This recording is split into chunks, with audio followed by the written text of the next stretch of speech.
It is my pleasure to announce our first panel for today. It is a panel discussion covering AI for the resilient city. And we have three incredible expert speakers that will help me cover this topic. Please, can I welcome to the stage Engineer Majid Alfelfel, Project Director, Imar Engineering Consultants. Welcome, Majid.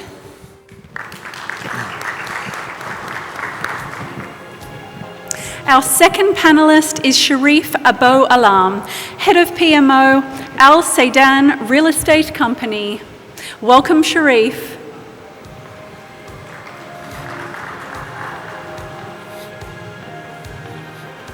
Yes.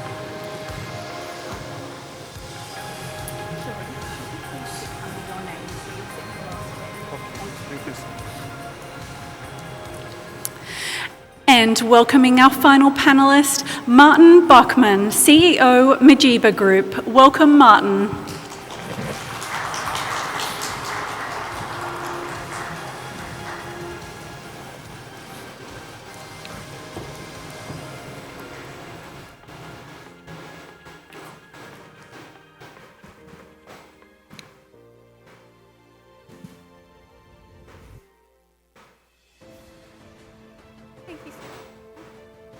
Thank you so much for joining us today, everybody. We're going to jump straight in, covering AI for the resilient city. And I'm going to direct my first question to Engineer Majid Alfelfel. Predictive analytics for disaster management. What challenges do cities face when implementing predictive analytics for disaster management? And how can they overcome them? Thank you so much for this question.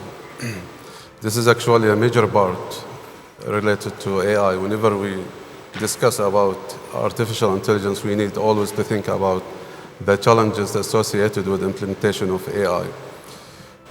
That's why there are a lot of challenges. In general, for example, there are data privacy and security of the information related to the organization that's going to use the AI.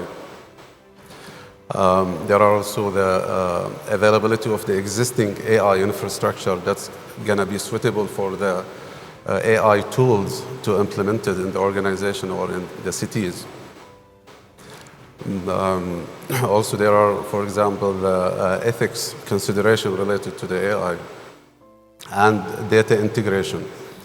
But when it comes to the cities, data integration considered a major challenge when we discuss about the resilient cities, because cities normally collect data from different sources, such as environment monitoring system, other AI infrastructure monitoring system, and then consolidated these data into one single system, which is considered a complex task, which is hindered by, for example, the various sources of information and different sources data, different data formats, and sheer volume of information. This lack of data integration results in late response and delay in analysis and ultimately inefficiencies, which will result in delay in response time during crisis and disaster situation.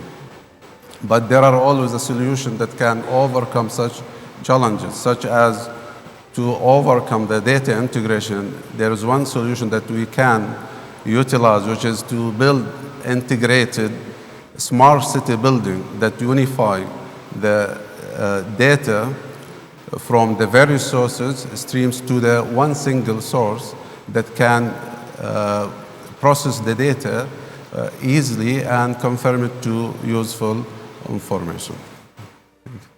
Absolutely. Thank you, Majid. You touched on some security essentials there, which I will now jump over to Martin. It perfectly feeds into his question.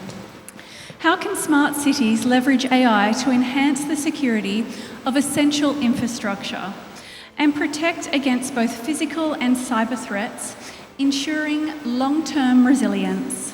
Martin. Yeah, good morning, everybody.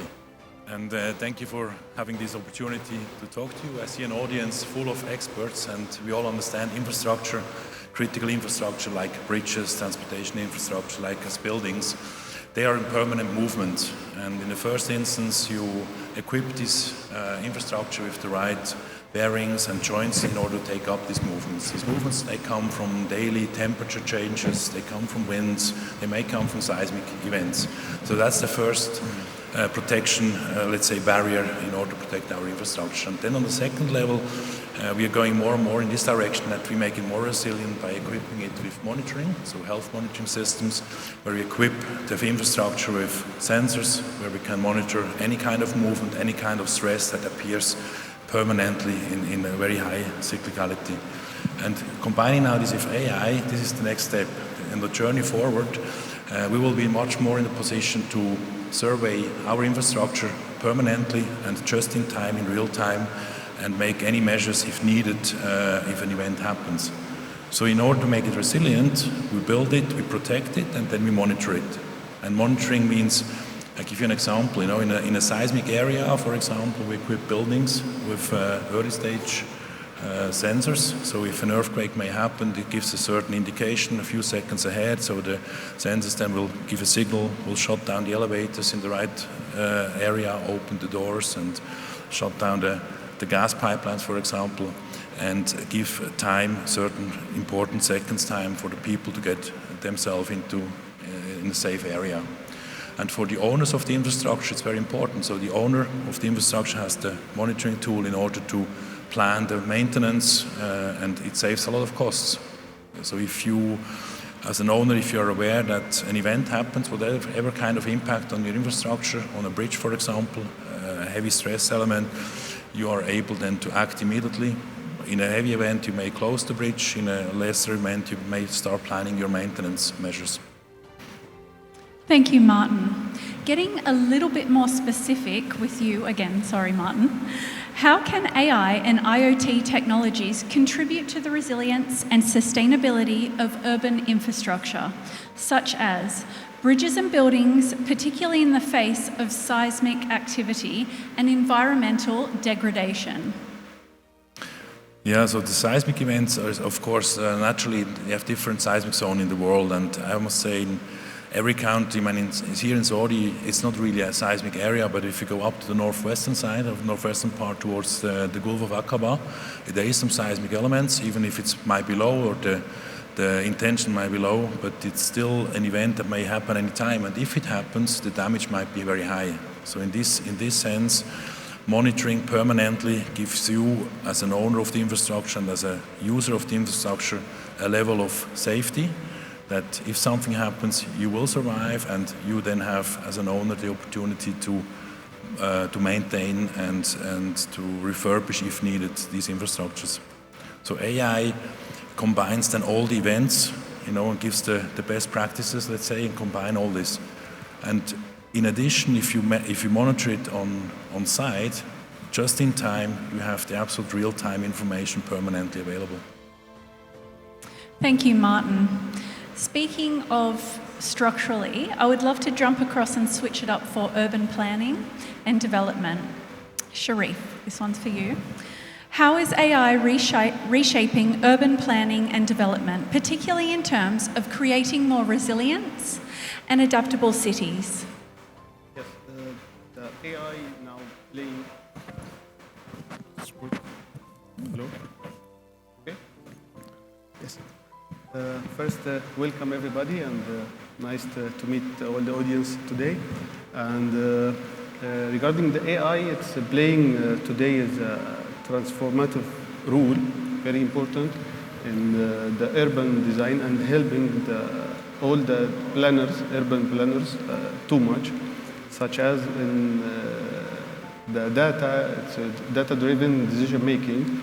Now it's the AI is can process a lot of huge data, and from this analyzing can help for the design and the urban design, for example, for the land use, and this it will save the money and the cost during the design. Then as well also for the design the disasters, the natural disasters, for example, also can do a simulation. This simulation can help the urban planners to make the defense how to can help us to defense about against the natural disasters. Also, as well, we can use it in the smart city, for example, to manage the traffic. They are doing now putting the sensors and the monitoring the traffic and can guide the cars or travelers how to use the best route during the city, and it will cost also a lot of time and fuel. As well, we can use the AI now for the saving the electricity, as we can monitoring the demand, can know what is the demand for each area, and upon this demand we can use we can save the power. So some area we don't need much power here and we need another power here. So the AI analyze this and give us which exactly demand we need in each area.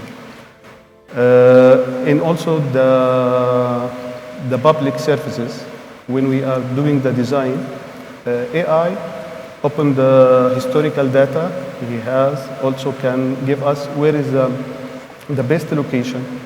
We can put all the services, healthcare or civil defense or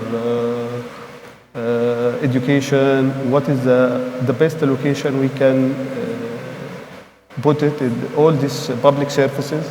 So it will also save the money before the construction starts. So it's very important now, and doing everything during the design and the operation as well. The traffic is certainly a very hot topic here in Riyadh. That is a perfect application, though, of what you're saying about AI. Can you give another example of where AI has been instrumental in developing more livable urban spaces? Yes, now, for example, for Amsterdam, they are using the application that guides the traffic and know where is the congestion happened and guide the people to use another route. And also Singapore, they are using now also the application to help the people for that. And in Barcelona, they are using also to save the energy. The application depends on the demand in which area. And in Dubai, as we know now, they are using the AI in traffic and in security to collect the data and help them to how to control everything and also save the environment. Absolutely. Thank you, Sherif. Jumping across to Majid, energy efficiency and sustainability. How can AI help cities improve energy efficiency, and what are some of the innovative applications being deployed to reduce energy consumption? Thank you. Of course, AI can significantly improve energy efficiency, and this is one of the major part why we are using AI to improve the efficiency in energy or in transportation, healthcare, and operation, project management as well. So of course it's improve the energy efficiency, and when we compare, for example, the traditional use of energy with the AI power system. Traditional system normally goes through constant consumption of power throughout the whole day. For example, even during the off-peak hours, the consumption is almost constant. That's why there is a waste of energy. In contrast, if we compare it with the AI power system, it's totally different because an AI power system, it's normally provide a real data information to the system, so the system can balance the energy distribution through 3 steps. It goes first with the analysis of the consumption patterns, then it goes through a prediction of the peak demand time and automatically adjusting the energy distribution. And also to prove that the energy improvement when we use AI power system, the literature reviews show that 10 to 30% AI has a capability to enhance the efficiency of energy usage. That's why it recommends to utilize AI power system in cities where experiencing rapid urbanization, where the energy consumption is fluctuating significantly throughout the day. That's why it's recommended even in the literature reviews. Thank you. Thank you so much, Engineer. Panelists, do you have anything else to add to energy efficiency and sustainability, what Engineer Majid just covered, or the topic AI for Resilient City at all? Before we open up the floor to questions. No? No? Yes. If I may, Please go ahead, Martin. The Yeah. floor is all yours. You are the experts that we want to hear from. I would just like to reiterate, we have implemented so many infrastructure globally, and an infrastructure investment is a very highly costly investment. There's a lot of money behind to invest. And of course, it's in all interest that this infrastructure is maintained as long as possible in the most possible good condition, with low maintenance, with the best user-friendly experience. And therefore, AI combined with IoT is really helping to get the owner of the infrastructure and the user of the infrastructure a better tool in hand to maintain that and lower the costs, which then means as well that you lower the environmental impact. You have less refurbishment needed. You see if something happened in an event, you see it early in advance. You can take measure at the lower level, so less investment costs. So it helps overall reducing costs and protecting our environment. 2 things that absolutely every industry is trying to cover. Ladies and gentlemen, I'm going to open the floor to questions from our audience. Please raise your hand if you have one for AI for the Resilient City. Any questions? Yes. Nabil. Thank you. Assalamu alaikum, and thank you for this thoughtful and insightful discussion. My question is directed to Engineer Majid, please. Just on the last point that you mentioned that AI is being utilized to make a lot of improvements, and I personally love AI and I exhaust all of its capabilities. In terms of using it really for the efficiency bit, where exactly does the AI sit in the system? In the sense, where is the input to that AI coming in from? Is it integrated to a specific system, or where exactly does it sit? I hope my question is clear. Thank you. It's actually, of course, there are a system which is detecting the consumptions of the power, and it's transformed to information useful. So the system is predicting and analyzing the consumptions of the energy and power throughout the day. So the system automatically will learn where the peak demand is required and accordingly will automatically adjust the energy distribution. Right, and that's exactly what a lot of us usually do manually. But if I want to utilize AI to do it, for example, ChatGPT, right? One of the very well-known AI platforms. Where exactly do I make that sit in my system? And how do I give it the data to do what AI does? Yeah, what the human do is by visualizing, okay, and monitoring the system. But the AI system, it will connect it with the sensors, which will send signals to the systems, which will let them automatically operate. Right, makes sense. Yeah. That answers the questions. Thank you. Thank you. Do Do we have any more questions for our fabulous panelists? Yes, thank you. Can we get a mic at the front, please? Thank you very much. This is an open question.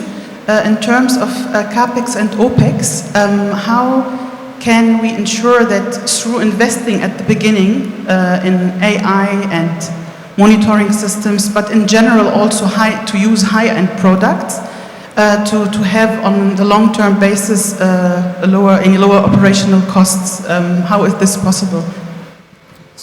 Great question, thank you.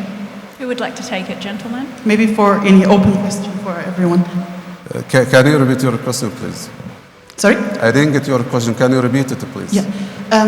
In terms of CAPEX and capital the cost at the beginning and the operational costs, if we compare very often, there is like the assumption that if you are saving at the beginning, that in overall you will have low cost. But sometimes it's also important to invest at the beginning of the project and to use high-end products in general, to invest also in AI and IoT and so on, in order to have lower maintenance costs on the long-term basis.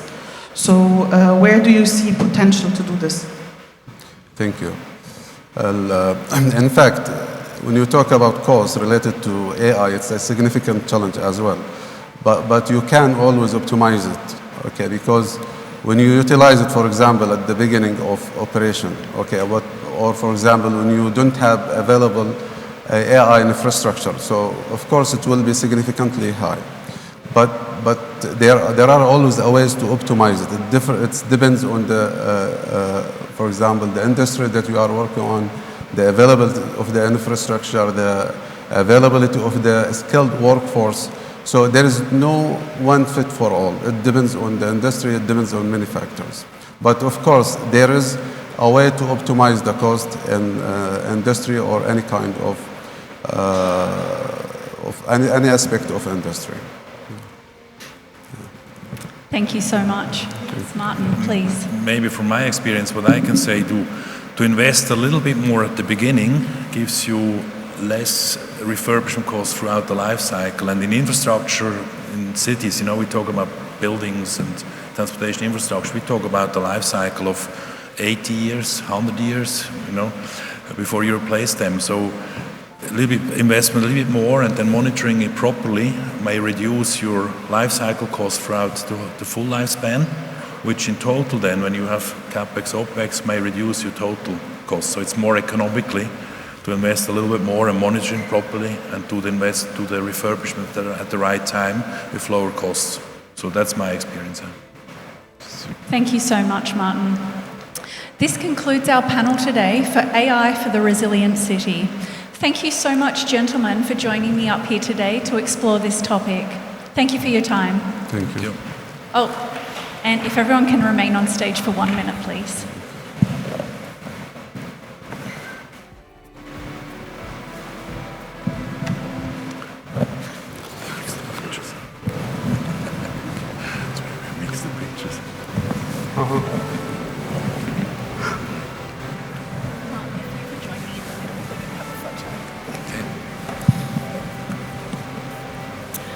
Martin, as a token of our appreciation for your participation today in our panel and as an expert speaker, please accept our Speaker's Trophy. Thank you. Thank you.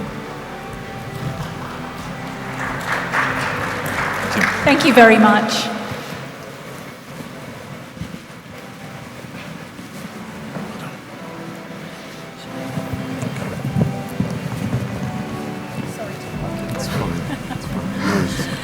Sherif, thank you so much for your contribution to our panel today. We cannot thank our expert speakers enough. Thank you. Please Thank you so much. accept this token of our appreciation. Thank It's you. a Speaker's Trophy. Thank you so much. Thank you. Thank you.